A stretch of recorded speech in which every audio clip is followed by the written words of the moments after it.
இதுவரைக்கும் எங்களை நடத்தினவர், அவர் இனிமேலும் நடத்த அவர் போதுமானவராயிருக்கிறார். விசுவாசிக்கிறவர்கள் இருக்கிற இடத்துல இருந்து ஆமென் என்று சொல்லுங்க பார்க்கலாம். இதுவரைக்கும் என்னுடைய தகப்பன் என்னையும் உங்களை நடத்தி வந்திருக்கிறார், இனிமேலும் அவர் நடத்த போதுமானவராயிருக்கிறார்.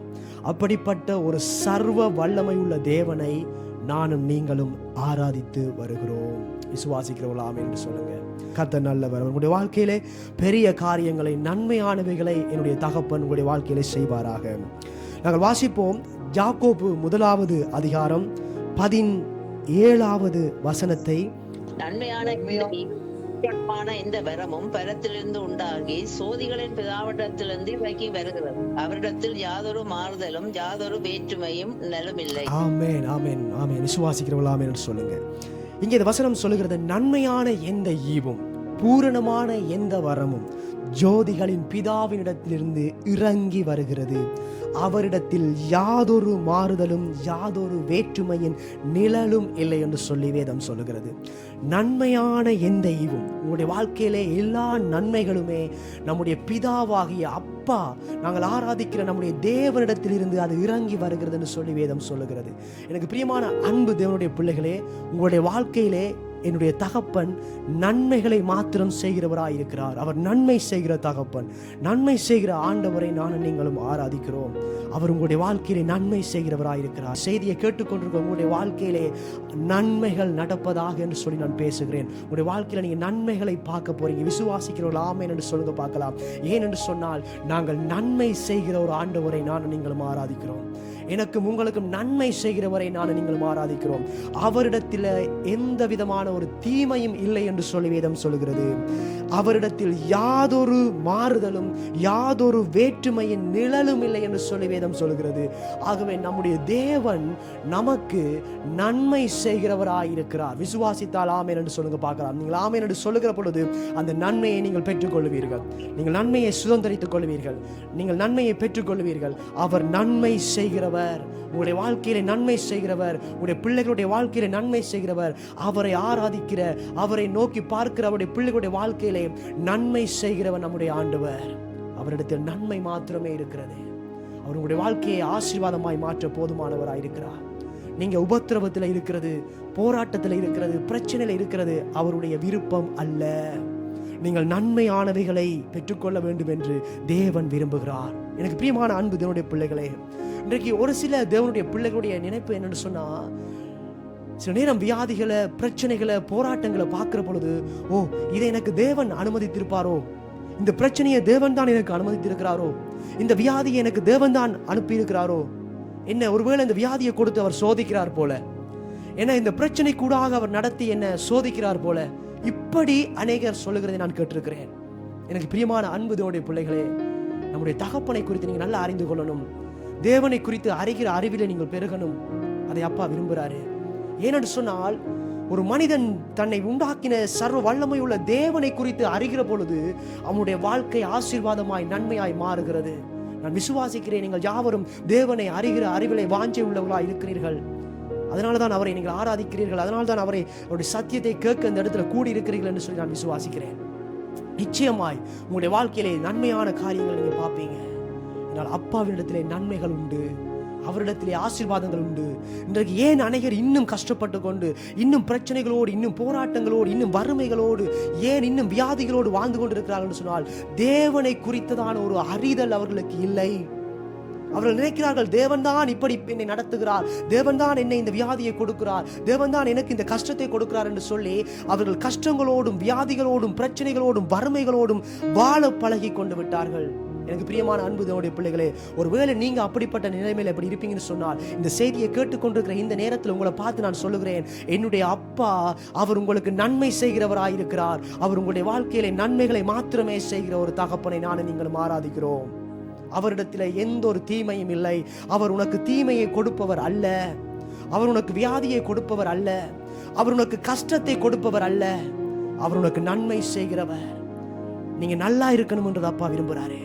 நீங்க அவரை குறித்து நல்லா அறிந்து கொள்ளுங்க, நல்லா அறிந்து கொள்ளுங்க. இளையகுமாரன் கதையில அந்த இளையகுமாரனை பார்த்தீங்கன்னா, அவன் போய் பன்றிகள் மேய்க்கிற ஒரு வேலையை செய்கிறான். சாப்பிட்றதுக்கு உணவு இல்லாமல் பன்றிகள் சாப்பிட்ற உணவை சாப்பிடுறதுக்கு அவன் ஆசையாயிருக்கிறான். அந்த சந்தர்ப்பத்துல அவனுக்கு புத்தி தெரிந்த பொழுது அவன் யோசிக்கிறான், ஓஹோஹோ, என்னுடைய அப்பா வீட்டுல எத்தனையோ வேலைக்காரர்கள் திருப்தியாய் சாப்பிடுகிறார்களே, அவர்கள் சந்தோஷமாய் வேலை செய்கிறார்களே, நான் இங்க இப்படி இருக்க வேண்டிய நபர் அல்ல. எனக்கு ஒரு அப்பா உண்டு, அந்த அப்பாட்ட அநேக ஆசீர்வாதங்கள் உண்டு. நான் தான் அப்பாவை விட்டு பிரிஞ்சு வந்திருக்கிறேன். இப்ப நான் அப்பாட்ட போவேன் என்று சொல்லி அவனுக்கு ஒரு புத்தி தெரியுது பாருங்க. அப்பாவை குறித்து ஒரு அறிதல் வருது பாருங்க. அந்த நேரத்துல அவன் எழுந்து அப்பாவினிடத்திலே போகிறான். அங்கே போகிற பொழுது அவனுடைய வாழ்க்கை மாறுகிறது. மறுபடியும் அந்த ஆசீர்வாதமான ஒரு செழிப்பான வாழ்க்கையை அவன் அனுபவிக்கிறான். இன்றைக்கு அநேகர் தகப்பனை குறித்து அறியாததுனால, நம்முடைய தேவாதி தேவனை குறித்து அறியாததுனால இன்றைக்கும் கஷ்டப்பட்டு கொண்டு, அந்த இளைய குமாரனை போல அவன் அப்பாவை குறித்து அறிதல் இல்லாதனால தான் அந்த பன்றிகள் மேய்க்கிற வேலைக்கு போனான். தகப்பனை குறித்து ஒரு அறிதல் இல்லை. எனக்கு பிரியமான தேவனுடைய பிள்ளைகளே, நீங்க நம்முடைய தேவாதி தேவனாகிய கர்த்தரை குறித்து அறிந்து கொள்ளுங்க. அவர் உங்களுடைய அப்பா, அவர் உங்களுடைய கடவுள் அல்ல, அவர் உங்களுடைய அப்பா. அவர் உங்களுக்கு நன்மையானவைகளையே செய்கிறார், நன்மைகளையே உங்களுக்கு செய்கிறார். நான் சொல்லுகிறேன், இந்த செய்தியை கேட்டுக்கொண்டிருக்க உங்களுடைய வாழ்க்கையிலே இன்றைக்கு தேவன் ஒரு நன்மையை செய்ய போகிறார். விசுவாசித்தால் ஆமென் என்று சொல்லுங்க. ஆமென் என்று சொல்லி பெற்றுக்கொள்ளுங்க. அவருடைய வாழ்க்கையில நன்மை செய்கிற தகப்பன் உங்களை ஆசீர்வாதமான ஒரு செழிப்பான ஒரு வாழ்க்கையை உங்களுக்கு அவர் கொடுத்திருக்கிறார். அன்றைக்கு இஸ்ரவேல் ஜனங்கள் எகிப்து தேசத்திலே அடிமைகளாக ஒடுக்கப்பட்டு அங்கே எகிப்திலே வாழ்ந்து கொண்டிருந்தார்கள். அப்பொழுது அவர்களை பார்த்து என் தேவன் சொல்லுகிறார். யாத்ராகமம் 3வது அதிகாரம் 8வது வசனத்தை ஒருவர் வாசிங்கள், நாங்கள் கேட்கலாம். அவர்களை எகிப்தியரின் கைக்கு விடுதலையாக்கவும், அவர்களை அந்த தேசத்திலிருந்து நீக்கி கானானியரும் ஏத்தியரும் எமோரியரும் பெர்சியரும் ஏவியரும் இருக்கிற இடமாகிய பாலந்தேல் ஓடுகிற நகரமும் விசாலமான தேசத்தில் கொண்டு போய் சேர்க்கவும் இறங்கினேன். ஆமென், ஆமென். என்ன ஒரு அருமையான ஒரு வாக்குத்தத்தம், என்ன ஒரு அருமையான ஒரு வார்த்தை பாருங்க. அவர் சொல்லுகிறார், அங்கே அவர்களை எகிப்தியரின் கைக்கு விடுதலையாக்கவும், அவர்களை அந்த தேசத்திலிருந்து நீக்கி கானானியரும் ஏத்தியரும் எமோரியரும் பெரிசியரும் ஏவியரும் எபுசியரும் இருக்கிற இடமாகிய பாலும் தேனும் ஓடுகிற நலமும் விசாலமுமான தேசத்திலே கொண்டு போய் சேர்க்க இறங்கினேன் என்று சொல்லுகிறார். ஒரு ஆமென் சொல்லுங்க பார்க்கலாம். அந்த அடிமைத்தனத்திலே ஒடுக்கப்பட்டவர்களாய் கஷ்டப்பட்டு கொண்டு இருந்த அந்த ஜனங்களை என் தேவன் சொல்லுகிறார், உங்களை பாலும் தேனும் ஓடுகிற நலமும் விசாலமுமான தேசத்துல நான் கொண்டு போய் சேர்க்க இறங்கினேன் என்று சொல்லுகிறார். நலமும் விசாலமுமான தேசத்துல, ஒரு ஆமென் சொல்லுங்க பார்க்கலாம். நலமும் விசாலமுமான, பாலும் தேனும் ஓடுகிற நலமும் விசாலமுமான தேசத்துல கொண்டு போய் சேர்க்க இறங்கினேன். அப்ப கடவுளுடைய சித்தத்தை பாருங்க, அவருடைய விருப்பத்தை பாருங்க. அவருடைய பிள்ளைகள், அவருடைய ஜனங்கள் பாலும் தேனும் ஓடுகிற ஒரு நலமான ஒரு விசாலமான ஒரு தேசத்துல வாழ வேண்டும் என்று சொல்லி தேவன் விரும்புகிறார். எனக்கு பிரியமான தேவனுடைய பிள்ளைகளே, இந்த செய்தியை கேட்டுக்கொண்டிருக்கிற நீங்க ஒரு பாலும் தேனும் ஓடுகிற ஒரு நலமான ஒரு ஆசீர்வாதமான ஒரு செழிப்பான ஒரு விசாலமான அந்த வாழ்க்கையை நீங்க வாழ வேண்டும் என்று சொல்லி தேவன் விரும்புகிறார். இன்றைக்கு நான் உங்களை பார்த்து நான் பேசுகிறேன். நீங்கள் நலமான வாழ்க்கை வாழ்வீர்களாக, நீங்கள் ஒரு விசாலமான வாழ்க்கையை பெற்றுக்கொள்வீராக. நான் இன்றைக்கு உங்களை ஆசீர்வதிக்கிறேன். இந்த வார்த்தையின் பிரகாரமாக நான் உங்களை ஆசீர்வதிக்கிறேன். தேவனுடைய ஆசீர்வாதம் உங்கள் மேலே வருவதாக. விசுவாசித்தால் ஆமென் என்று சொல்லி பெற்றுக்கொள்ளுங்க. இந்த தேவனுடைய வாக்குத்தத்தம் உங்களுடைய வாழ்க்கையிலே அது கிரியை செய்வதாக என்று சொல்லி நான் உங்களை ஆசீர்வதிக்கிறேன். நீங்கள் பாலும் தேனும் ஓடுகிற நலமும் விசாலமான தேசத்துக்குள்ளே நீங்கள் கடந்து செல்லுவீர்களாக. அந்த பாலும் தேனும் ஓடுகிற நலமான வாழ்க்கையை நீங்க வாழுவீர்களாக. உங்களை நான் வாழ்த்துகிறேன், உங்களை நான் ஆசீர்வதிக்கிறேன். தேவனுடைய ஆசீர்வாதம் உங்கள் மேலே வருவதாக. அப்பா பிதாவாகிய தேவன் அப்படிப்பட்ட வாழ்க்கையை அவருடைய பிள்ளைகளுக்கு வைத்திருக்கிறார். அப்படிப்பட்ட ஒரு ஆசீர்வாதமான ஒரு செழிப்பான வாழ்க்கையை பிள்ளைகள் வாழ வேண்டும் என்று சொல்லி அப்பா விரும்புகிறார். நினைப்பில் இருக்கிற அம்மா அப்பா, இந்த செய்தியை கேட்டுக்கொண்டிருக்கிற அன்பு சகோதரனே சகோதரியே, நீங்க கஷ்டப்படுறதுக்கு அப்பாவுக்கு சித்தம் இல்லை. நீங்க உபத்திரவத்தில் இருக்கிறது அப்பாவுக்கு விருப்பம் இல்லை. நீங்க ஒடுக்கப்படுறது, நீங்க வறுமையில இருக்கிறது அப்பாவுக்கு விருப்பம் அல்ல. அவர் உங்களை ஆசீர்வாதமாய் செழிப்பாய் அவர் உங்களை வாழ வைக்க விரும்புகிறார். அதுதான் அவர் உங்களுக்காக வைத்திருக்கிற ஒரு வாழ்க்கை. இந்த இஸ்ரவேல் ஜனங்களுக்காக தேவன் ஆயத்தப்படுத்தின வாழ்க்கை பாலும் தேனும் ஓடுகிற நலமும் விசாலமான வாழ்க்கை. நீங்க நலமா இருக்கணும் அப்பா விரும்புகிறார். நீங்க நலமா இருப்பீங்க. நீங்க நல்லா இருப்பீங்க. நான் சொல்றேன், உங்களை பார்த்து சொல்றேன், இந்த செய்தியை கேட்கிற நீங்க நல்லா இருப்பீங்க. நீங்க ஆசீர்வாதமா இருப்பீங்க. நீங்க செழிப்பா இருப்பீங்க. அநேக நன்மைகளை அப்பாட்ட நீங்க பெற்றுக்கொள்வீங்க. விசுவாசித்தால் ஆமென் என்று சொல்லி பெற்றுக்கொள்ளுங்க பார்க்கலாம். நீங்க அநேக நன்மைகளை நீங்க பெற்றுக்கொள்வீங்க. நீங்க ஆசீர்வாதமா இருப்பீங்க. அநேகருக்கு ஆசீர்வாதமா இருப்பீங்க. உங்க பிள்ளைகள் ஆசீர்வாதமா இருப்பாங்க. விசுவாசிங்க, அப்பா உங்களுடைய வாழ்க்கையில அதை செய்வார். அதற்காகத்தான் நீங்கள் அழைக்கப்பட்டிருக்கிறீர்கள். நீங்க கஷ்டப்படுறதுக்காக அழைக்கப்படவில்லை. நீங்க வறுமையில இருக்கிறதுக்காக அழைக்கப்படவில்லை. நீங்கள் தரித்திரத்தில் இருக்கிறதுக்காக அழைக்கப்படவில்லை. நீங்கள் ஐஸ்வர்யவான்களாய், செழிப்பாய், ஆசீர்வாதமாய், நன்மைகளை சுதந்திரித்துக் கொள்கிற அவருடைய புத்திரர்களாய், குமாரர்களாய் நீங்கள் இருக்கிறீர்கள். விசுவாசித்தால் ஆமென் என்று சொல்லுங்க பார்க்கலாம். அப்பா அப்படிப்பட்ட ஒரு நன்மையான வாழ்க்கையை உங்களுக்கு வைத்திருக்கிறார். இதே அதிகாரத்திலே நான் உங்களுக்காக வாசிக்கிறேன்.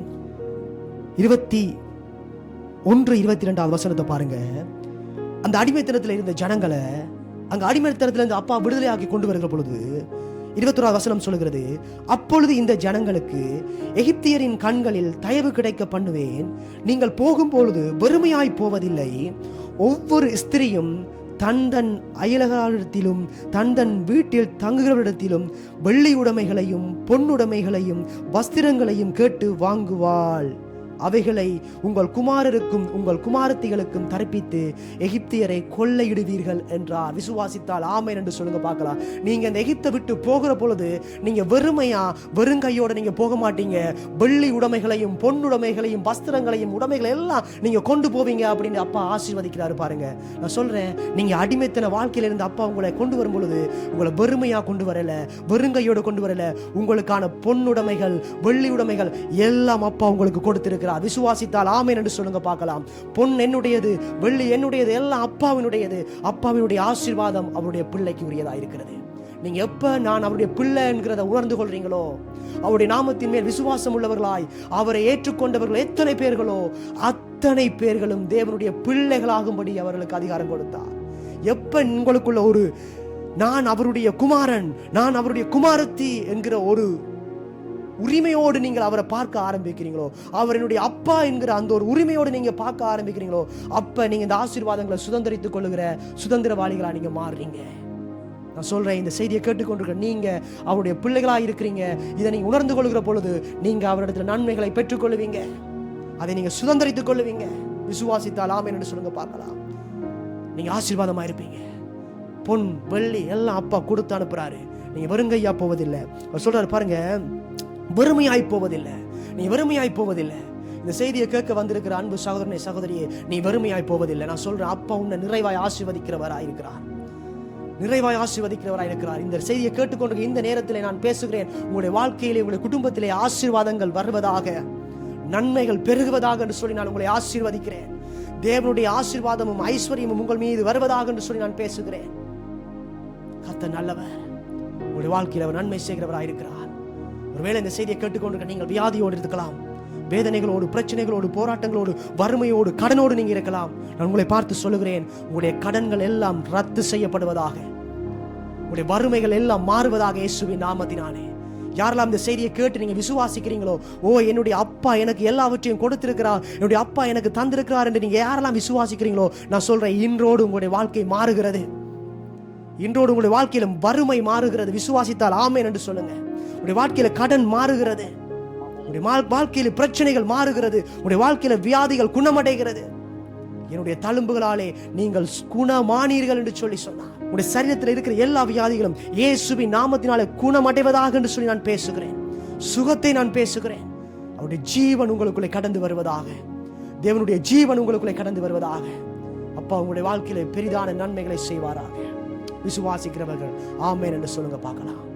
ஆமென் என்று சொல்லுங்க பார்க்கலாம். நான் உங்களுக்கு ஆட்சேபிக்க விரும்புகிறேன். இந்த செய்தியை கேட்டுக்கொண்டிருக்க அன்பு தேவனுடைய பிள்ளையே, இருக்கிற இடத்துல கண்களை மூடி ஒருமனப்படுங்க. பிதாவாகிய தேவனே, அப்பா இந்த செய்தியை யாரெல்லாம் கேட்டுக்கொண்டிருக்கிறார்களோ, இந்த சத்தத்தை எங்கெல்லாம் கேட்டுக்கொண்டிருக்கிறார்களோ, அவங்க இருக்கிற இடத்திலே இப்பொழுதே ஒரு தேவ வல்லமை, தேவ பிரசன்னம் அவர்களை நிரப்பும்படியாக நான் செபிக்கிறேன். உடைய மகிமை அவர்களை மூடும்படியாக நான் செபிக்கிறேன். இவர்கள் எப்படிப்பட்ட பிரச்சனைகளோடு இருந்தாலும் இப்பொழுதே அவருடைய வாழ்க்கையில் ஒரு பெரிதான ஒரு நன்மை உண்டாகும்படியாக நான் செபிக்கிறேன். இதை கேட்டுக்கொண்டிருக்கிறவர்கள் வியாதியோடு இருப்பார்கள் என்று சொன்னால் இப்பொழுதே இயேசுவின் நாமத்தினாலே அவருடைய வியாதிகள் குணமடையும்படியாக நான் பேசுகிறேன். ஒரு தெய்வீக சுகம் உண்டாகட்டும். வறுமையோடு, பிரச்சனைகளோடு, கடன்களோடு இருக்கிறவர்கள் மத்தியிலே இந்த செய்தியை இப்பொழுது கேட்டுக்கொண்டிருப்பார்கள் என்று சொன்னால், இயேசுவின் நாமத்தினாலே இவர்களுடைய வறுமைகள் நீங்கும்படியாக நான் பேசுகிறேன். இவருடைய தரித்திரங்கள் நீங்கும்படியாக நான் பேசுகிறேன். ஒரு செழிப்பு உண்டாகட்டும், ஒரு செழிப்பு உண்டாகட்டும். ஒரு ஐஸ்வர்யவான்களாய், இவர்கள் ஆசீர்வதிக்கப்பட்டவர்களாய் ஒரு வெற்றியுள்ள வாழ்க்கை இவர்கள் வாழட்டுக்கும். பிள்ளைகளை நான் ஆசீர்வதிக்கிறேன்.